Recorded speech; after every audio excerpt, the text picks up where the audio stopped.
tēnā koutou, tēnā koutou katoa. Welcome to Creative Insights. This is the second in our session. We'll open with karakia before we move into introducing the panelists and into our presentation. So, kia noi tātou. Tu taua mai I runga, tu taua mai I raro, tu taua mai I roto, tu taua mai I waho. Kia tau ai, te mauri tū, te mauri ora ki te katoa. Homie e, hui e, tai ki e. So, welcome to Creative Insights. This is a series of online hui presented by Auckland Council and Te Taumata Toi-a-Iwi, which aim to make creative sector research more accessible, relatable, and relevant. In the second session, we'll explore mapping the Auckland funding ecosystem for Ngā Toi, culture, creativity, and the arts, which is a comprehensive analysis of investment across the region. First up, we'll hear from independent research and evaluation agency Dovetail. Then our three panelists will discuss the significance of this research and how we might better understand what is being prioritised by investors.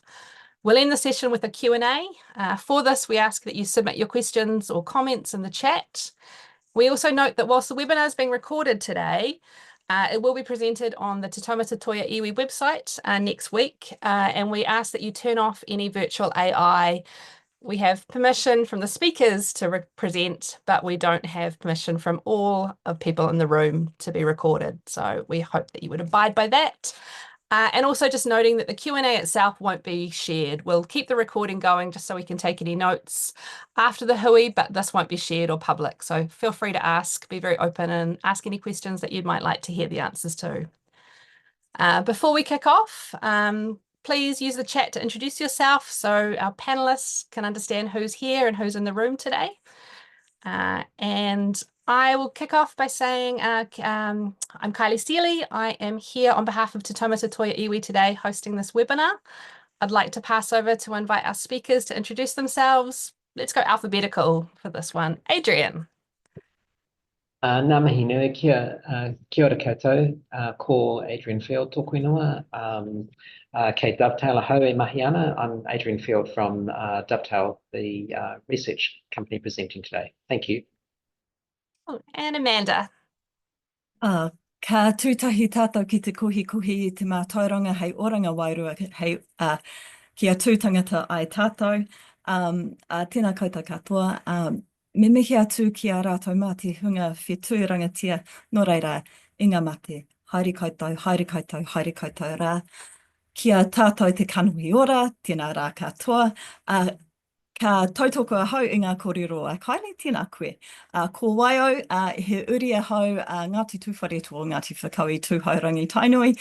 He uri o ngā tūpuna huki ki Kotirana me Ingarangi, ko Amanda Hiriaka tōku ingoa. He pau whakahaere paparua ngā toi Māori, ngā retinga me ngā ara hoki ki toi Aotearoa. Kia ora everyone.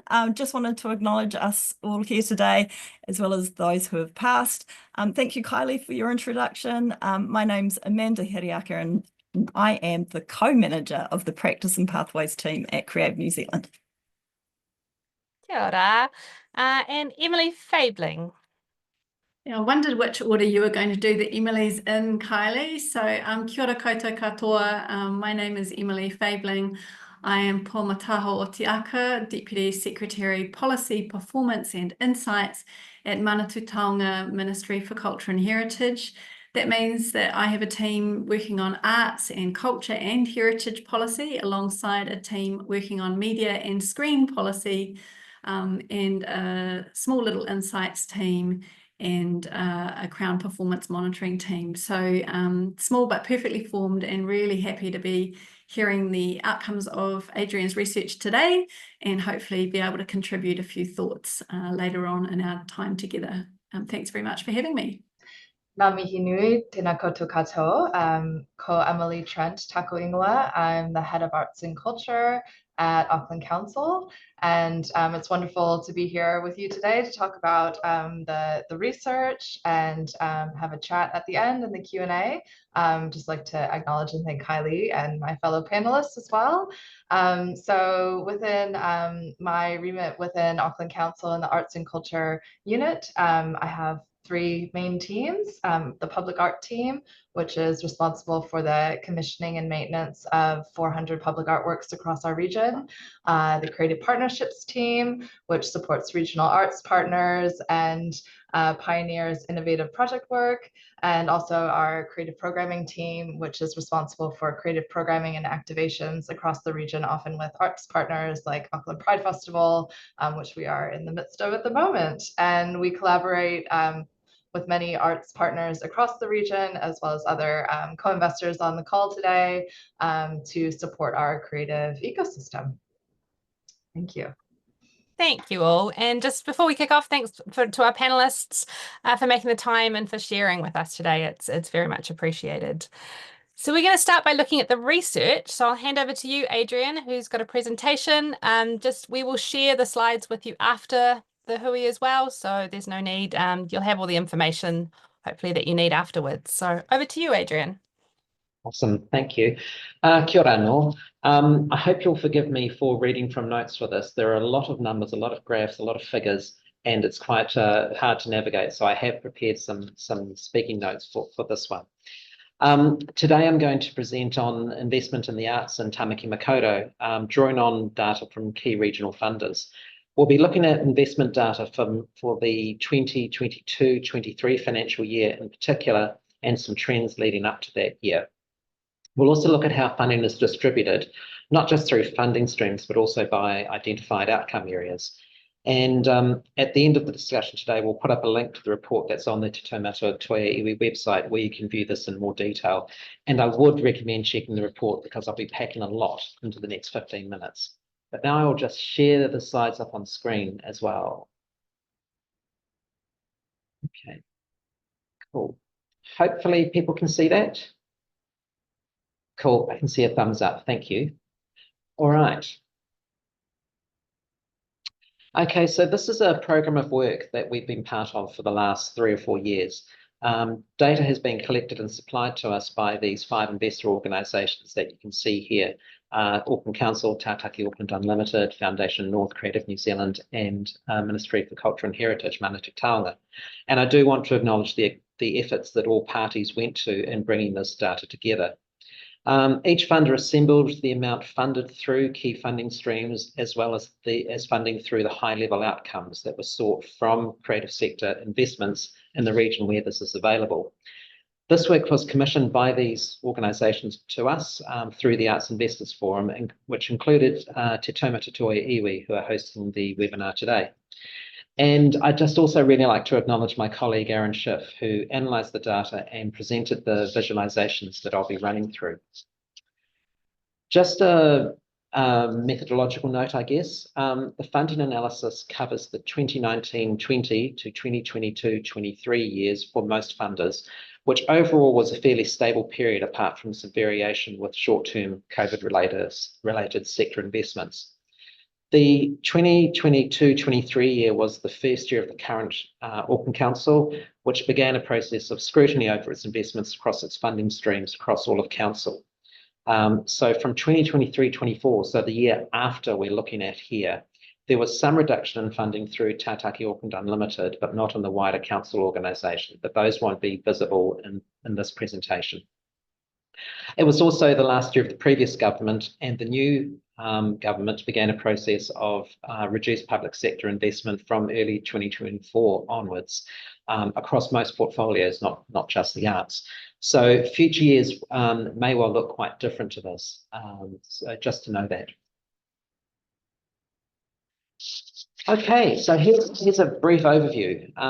This graph gives an overview of total arts funding through each organisation. We can see that Auckland Council is the lead funder of the creative sector in the region, accounting for $183 million in the 22-23 year. And there are also significant investments by other organisations, Creative New Zealand, Manatū Taonga, and Foundation North, and we'll go through each funder now in detail, starting with Auckland Council. Of the 183 million that I mentioned before, what we can see in this diagram, if you look at the top left, is that more than a third is through Auckland Libraries, either operational expenditure or capital expenditure. Then within council, we have funding directed to a range of funding areas. Arts and culture facilities receiving $9 million, Māori outcomes, $7.5 million, regional arts and grants, nearly $6 million, and then to smaller amounts to local arts and programs, public art, and city centre activation. Alongside these council investments, we have major cultural institutions and funding distributed through the Auckland Regional Communities Funding Act, also known by the catchy acronym of ARAFA. These cover the War Memorial Museum at $32 million and MOTAT at $19 million. Under ARAFA, we also have the Auckland Philharmonia, the Auckland Arts Festival, Auckland Theatre Company, and New Zealand Opera. And then finally, on this page, down at the bottom centre, we've got the investments through Tātaki Auckland Unlimited, Toi Tamaki, the Auckland Art Gallery at $11 million, and smaller investments in the Maritime Museum and Auckland Lives. So this slide really presents a snapshot of where the different funding through Auckland Council and its related organisations are distributed. In this next slide, we asked if people could give an indication of funding by different outcome areas. And Auckland funding data was able to show a primary outcome and a secondary outcome as being the intended outcomes for the funding. So what we can see from this graph on the left here is that infrastructure is the most commonly noted primary outcome, followed by participation. And participation being the most commonly noted secondary outcome, followed by Māori outcomes. In terms of trends over time, and this graph I've just popped up now, investment patterns are fairly stable, but with a bit of a dip in that first COVID year, which we all remember so well and perhaps not so fondly. Now we'll turn to Creative New Zealand, and it's worth noting at this point that every funder has its own priority outcomes and its own funding streams, and so the way they categorise funding will differ. This first graph is Creative New Zealand's investment in Auckland by outcome area. And in 2022-23, the outcomes of New Zealanders experiencing high quality arts and high quality arts as developed were allocated nearly $7 million and $5.5 million respectively. The outcomes of New Zealanders participate in the arts and New Zealand art sector is resilient each received $4.2 million. And then we have some smaller funding below that. The next figure shows Creative New Zealand's funding streams, and the most substantial investments were $7.5 million through Toi Tōtara Haimata, a contestable 6-year funding program to arts organisations, $4.8 million in arts grants, which offer project funding to artists, practitioners and organisations for more sustainable careers in the arts, to encourage innovation in arts practice, and to provide opportunities for diverse communities to access the arts. Further $3.8 million through Toiuru Kahikatea, offering contestable 3-year funding, and $1.7 million to Pacifica Festivals Initiative. And then below that, you can see a whole range of other funding sources. And I think what's already emerging is quite a complex and multi-layered arts sector funding in the region. Then this last figure just details trends over time. And again, it's relatively stable, a little bit of a peak on 2020-21 of $22.8 million, but generally hovering on average around this $21 million mark throughout this period. So I'll turn now to Manatū Taonga. In the 2022-23 year, Manatū Taonga funding was directed to the COVID recovery program, investment to help the arts, culture and heritage sectors through the impacts of COVID-19, and to the Matariki Ahunga Nui Fund, a contestable fund to support regeneration of mātauranga associated with Te Kahui o Matariki. In the 2022 financial year, payments totaled $41 million, with nearly $15 million paid to organisations and individuals in the Auckland region. This is detailed in this first figure for Auckland, with a substantial amount, as you can see, directed through COVID recovery funding streams. This next figure is a national figure. It wasn't able to be broken down for Tamaki Makaurau, and it gives estimations of investments nationally against organisational and government objectives and outcomes. So What we just need to stress here is that as funded initiatives often contribute to multiple outcomes, the projects will be included in these line items more than once, and so they won't align with the total investment that went through. But it's interesting to see the outcome areas that are coming through here, like sustainability and resilience, access and participation, employment and skill development, improving well-being, commercial opportunities, and so on. And hopefully what you're starting to see here is some common threads coming through in terms of outcomes, which I'll come to a little bit later on. Now, this last figure on this page again shows the changes in investment in the Auckland region from Manatū Taonga between 2021 and 2022. We didn't have data available prior to that year, and I think that was because Manatū Taonga at that point wasn't a funder. It was more a policy ministry at that point. These shifts in funding reflect the wind down of Manatū Taonga COVID funding from the 2021-22 year to the 2022-23 year. Okay, the last funder that we'll cover is Foundation North, and I've playing with things here and putting the first graph down in the bottom right. The Foundation's grant making has been oriented towards a range of outcomes and priorities to support communities in the region, and the strategy that that governs their work doesn't have an arts sector focus or a sector focus. It focuses in other ways, but Foundation North acknowledges the importance of arts and culture and sees itself as playing a supplementary role in the wider arts infrastructure. In the 22-23 year, Foundation North reported supporting the arts, creative and heritage sectors in Auckland to the value of 7.9 million, detailed through those grant schemes that are detailed on the bottom right. So the total Foundation North investment also includes funding for marae in the Auckland region, seeing them as centres of excellence for Māori identity, language, tikanga, mātauranga and cultural leadership. The 22-23 year was also the first year of a partnership with Creative New Zealand to deliver the Asian Artists Fund, and total funding for this partnership was, in that year, was 430,000. The next graph for Foundation North shows trends over time. This is based on available data, and Foundation North attributes that substantial increase between 22 and 23 due to being the Community Building Fund, which only runs every second year, and 22-23 was the on year. So this last figure, and this is the last graph that I'll be showing you, like many in this presentation, this graph's a lot to take in, and I won't go into the detail. Again, I recommend you have a look at the report. But what it shows is groupings of creative grants across different sector areas, which gives some indication of intended outcomes. So in this figure on the left here, the arts is a key direct beneficiary, receiving some 3.5 million directly through investment through things like performing arts, visual arts, media and communication, and so on. But there are other related sectors that also benefited the arts, such as building projects, kaupapa Māori projects, and then further down there we have youth, community wellbeing, education and learning, and this is where they're attributing some sort of arts benefit through these funding streams as well. Okay, so that's the end of the numbers story.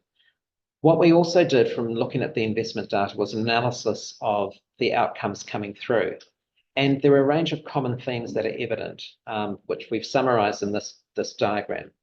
And these aren't necessarily evident in all organisations or all funders, but they indicate outcomes that are shared in some way by most of these arts investor organisations.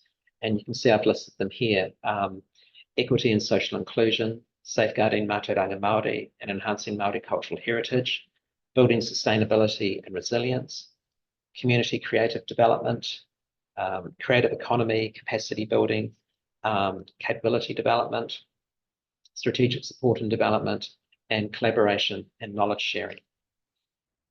With a few exceptions like the Asian Arts Fund that I mentioned earlier, there aren't many areas of co-investment occurring in the region.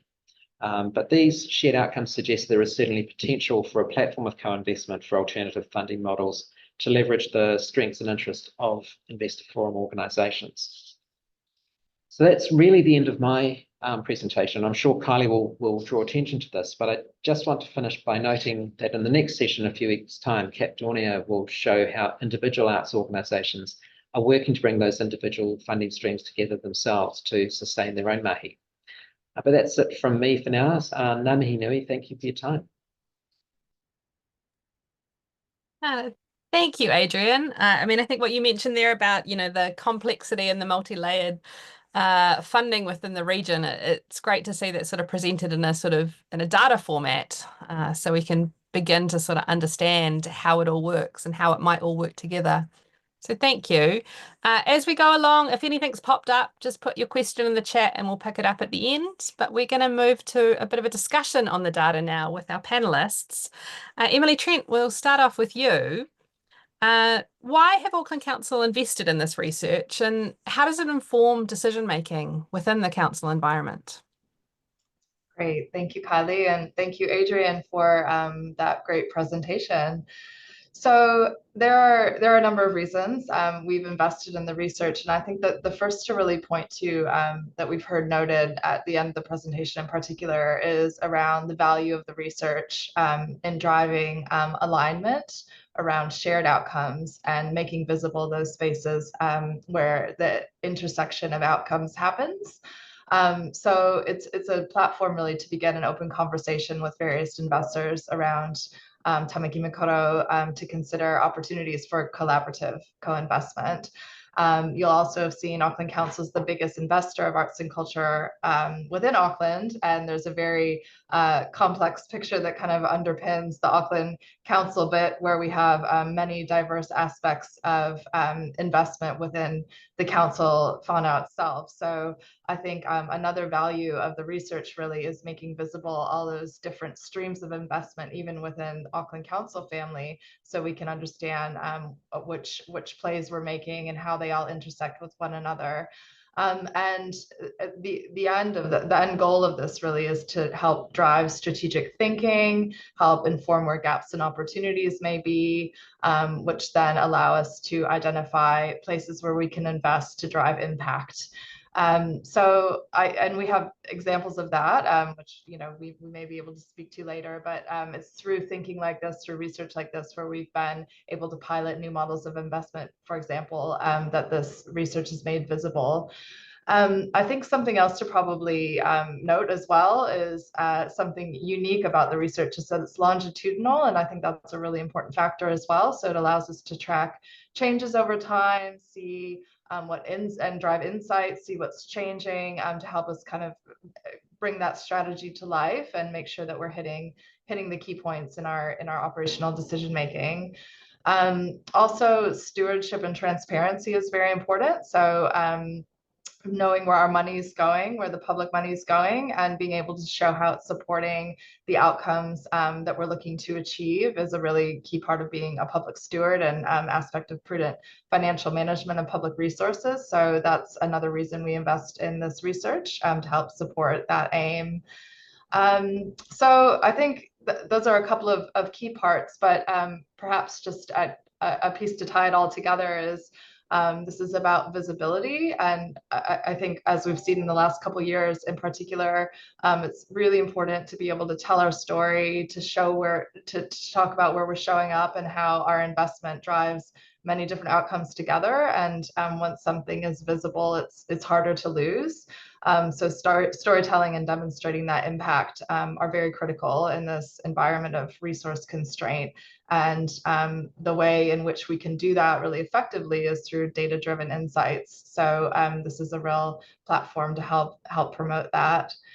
And I think it's probably worth mentioning just in terms of decision making. So I spoke at the beginning around how this really helps us understand where the gaps and opportunities may be, and how we then may respond via joined up investment decision making. So you'll hear from the other panelists around ideas of collaboration and co-investment, but that's definitely a real theme for us. We're all investing into this very complex ecosystem. How can we really make the most of that investment together towards these shared outcomes? So I think that's what I'd like to say on that topic, Kylie. Thank you for your question. Amazing. Thanks, Emily. I think, I think as well as the research, is really crucial from a sector point of view, I guess, to hear how it's being used and how it informs kind of decision making. It's a really vital and really point of this kind of platform here today. So taking a national lens, Emily, how do you see the value of this research, and how does central government work with partners to advance outcomes? Thanks, Kylie, and thanks again, Adrian, for that whistle-stop tour of all those numbers. It's a little bit daunting. Sometimes it feels like there's not much funding coming into the sector, but when you look at some of those numbers, there's quite a lot across a diverse group of funders.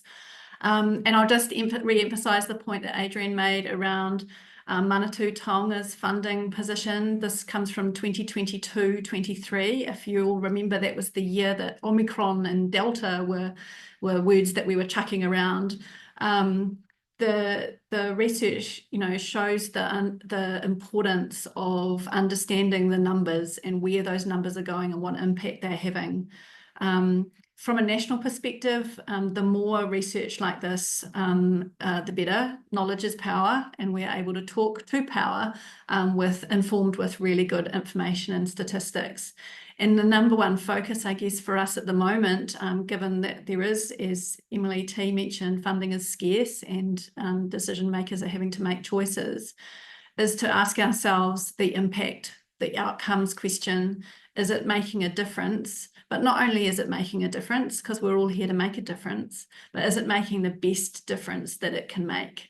So it's those kinds of questions that the data helps us answer, or actually prompts us to ask even more questions. You'll see in the shared investment outcomes that Adrian talked about, those shared impact areas of equity and social inclusion, resilience and well-being, which is not surprising during the time of 22-23 and an international health pandemic. Now you'll see from central government language shifting from well-being and resilience to the creative economy and skills and growth. And those are the kinds of impacts that we're being asked to consider as central government agencies by our decision makers. So it's really good to see that those impacts are there, but absolutely you can see the changing dynamic of how those different impact areas work together across all of the funders, but particularly for me, having to advise central government, there's that definite shift that we've seen since this research came from. Most of you and some of you I know are familiar from our consultations on the draft Creative and Cultural Strategy Amplify. A lot of the kind of outcome areas are common to the new government's strategy. Enhanced personal and community wellbeing. It might not be that language that the new government is using, but that's in terms of the wider benefits delivered across our sector, is we're able to tell that story, and this kind of research helps us be able to say the so what of having a national strategy like Amplify. And increasing participation, that's another, that was the number one outcome that Adrian talked about, that principal measure. And that's a key funding outcome for Auckland Council. You saw that for Creative New Zealand, and well aligned with Amplify's target that more New Zealanders are actively engaging with New Zealand arts, culture and heritage. In terms of your second part of your question, Kylie, how does central government work with local partners? Again, that for me is the, understanding what Aucklanders are trying to achieve, but not only what are funders trying to achieve for Auckland is really important to us in terms of the implementation of a strategy. There's no point developing a strategy that just gathers dust and sits on a shelf, but actually that how is it going to be achieved, and how do we work together to achieve those shared outcomes. Some of the challenges that might not be really obvious in just looking at the numbers, but that equity of access to funding, and ensuring, Emily T mentioned it, transparency and accountability are built into the funding processes. drawing on existing expertise across the sector. I mean, you've got heaps of ideas of what works, and you'll definitely tell us if something doesn't work. So sharing those perspectives is really important as well. And how funding streams can be designed in a sustainable manner. So there's no point in duplicating each other's funding roles.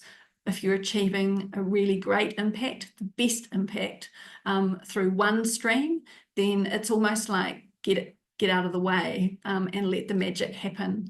So I think there's so many rich things we could take from this, just drawing from the numbers that Adrian presented. And we're certainly, as we go through the submissions that we received on Amplify, the draft, we've got that in the forefront of our minds. But more and more of this kind of information is really, really helpful to us to, in the end, advise our political masters, and they will make decisions, but we can give them the best advice where this kind of research is available to us. So thank you heaps for the opportunity. Okay. Thanks, Emily. It's great to sort of hear that kind of national perspective aligned with the local perspective, and how both of those pieces are so important to a sustainable sector. Amanda, we're going to move to you now, your question. How does this research inform Creative New Zealand's approach to funding, both sort of currently and also acknowledging the transformations that are underway? Yeah, thanks, Kylie. Again, I just want to add my thanks as well to Adrian for outlining the research. Amazing. And, you know, I agree wholeheartedly with what both Emilys have said and have articulated beautifully. And hopefully I won't repeat too much, but, you know, the reasons why this research is so valuable. So maybe I'll just try and take a different lens. I feel like we're kind of in the middle. Maybe I'll start with this point. Even though we here at Creative New Zealand make our own independent decisions about funding, I think this research and the case studies that you mentioned that you'll be talking about further in a couple of weeks' time in particular, I think they highlight what's already been mentioned, the complex, multi-layered and interdependent nature of arts funding. And I think what's really evident that it takes a range of funders to support the ecology, and really underpinning that are core funders such as ourselves or Auckland Council.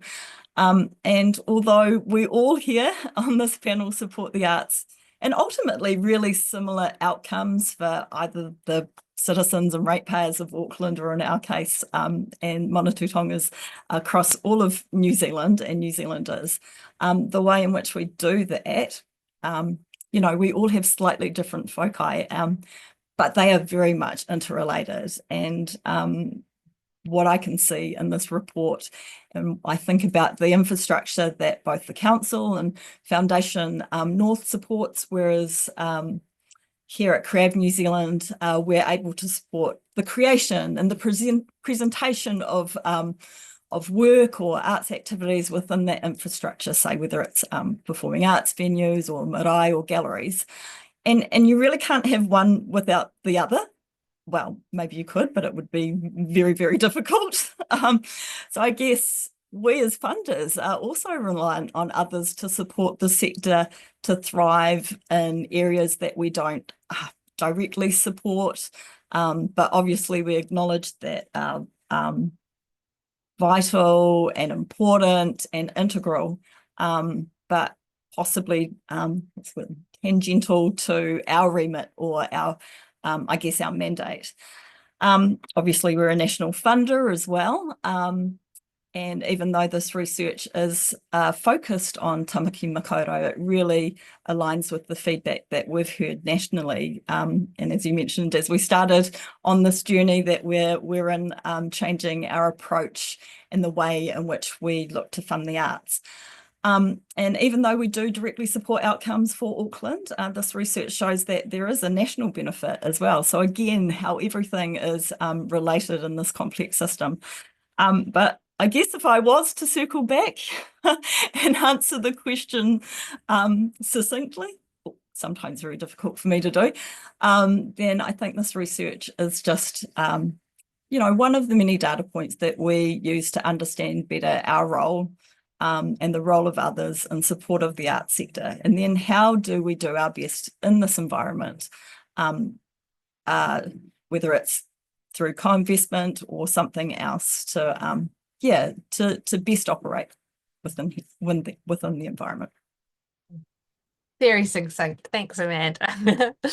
I'm just wondering as well, all of you sort of touched on it, but are there sort of examples in terms of that collaboration across funders? Whilst it sort of probably is an emerging kind of territory, is there anything that any of you have seen, have been involved in recently that can speak to that a bit more about what that might look like or has looked like?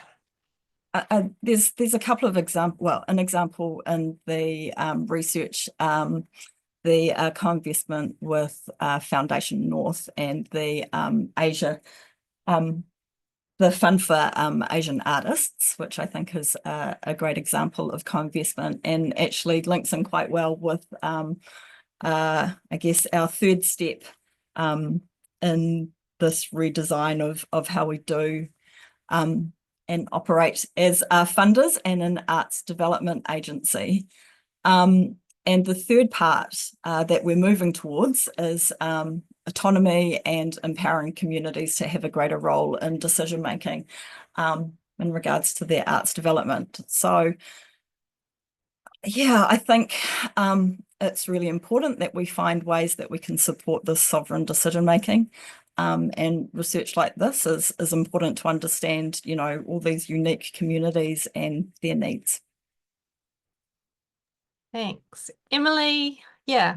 I'm happy to talk to that too. I mean, again, most of the Manatū Taonga data in the research is from COVID times, but the COVID funding from the ministry was deliberately designed to be where it wasn't going direct to individuals, like the support scheme for individual practitioners, where it was going to more community groups or organisations. It was deliberately designed to be co-investment, where there were other funders coming to the table, the Cultural Sector Regeneration Fund, for example, there were strengths in the projects that came forward that had that co-investment option, because not only does that mean that there's I was going to say bigger bang for your buck, but it's not that, it's kind of bigger bucks, I suppose, to invest in something, but it also means that you're getting that variety and different experiences into the outcomes that you're looking for. So you might achieve one part, which might be about community resilience or individual practitioner well-being, at the same time as promoting the creative economy. So it's almost like the co-investment, the source, the investment in, absolutely drives the multiple outcomes coming out the other end. And I think that was something that Manatū Taonga hadn't experienced before, because we hadn't been a funder, and COVID brought us to that table, and we were trying to think on our feet while we did things really fast, how to do this in a really deliberate co-investment kind of way. And it takes work and time and energy and relationships and all of those special things, but it's worth it, right? Because you can see that in what Adrian's research and other research is telling us. Absolutely. And just to pick up on a few of the other earlier comments, so in addition to the Asian Artists Fund, we have other examples like Te Manawa, which is a by Māori for Māori innovative approach to a devolved funding model that's come about through a need and an opportunity really for co-investment, and it's really driving a very different model with outcomes that we're all seeking to achieve. I think also picking up on an earlier comment by Amanda around, some of us like Auckland Council invest quite heavily in infrastructure to create the spaces for creative practice to take place, and others invest more heavily in supporting the creation of some of what underpins that practice. I think that's another way to think about co-investment that I think is really essential to what you see in the story told here. So we're all playing in different lanes, if you will, but it's between one another that those dependencies enable creative practice in a thriving, healthy sector. So I just wanted to tautoko what you said, Amanda, around that. And you can see within the Auckland Council bubble, a very large proportion of what we fund is infrastructure, and that's that is really important because without an investment in infrastructure, there isn't spaces for the arts to take place. So that's what we see as one of our critical roles, along with participation as well, and it's with others that we can really make this happen. So yeah, thank you. Thanks. And I think it's as we zoom out to that macro lens, we can really understand, with that, what this research has done is sort of been able to pull out a little bit wider and look at the whole ecosystem and give us that picture, which I think is really helpful. We're going to move. Thank you. That was an incredible discussion, and thank you for sharing so openly. We've got some time for a Q&A. Just as I noted before, we're not going to share this publicly, so it's very much a Q&A in the room. If you've got any questions or comments, we can put them in the chat. I can see a comment from Alison, just touching on Te Manawa, actually where that was MCH and Te Taumata co-invested to begin that, and now it's moving into a evolved co-investment with Auckland Council. So we can see that sort of pathway approach, I guess, across funders, which is really interesting as well. Well, thank you. Thank you for sharing your thoughts, answering the questions, and most of all to the participants for making the time to be here today. I'm going to close with a karakia now, and I hope you have a smooth and lovely rest of the day. Kia no tātou. Ka whakairia te tapu, kia wātia ai te ara, kia turuki whakatahi ai, kia turuki whakatahi ai, homie, huie, tai kie.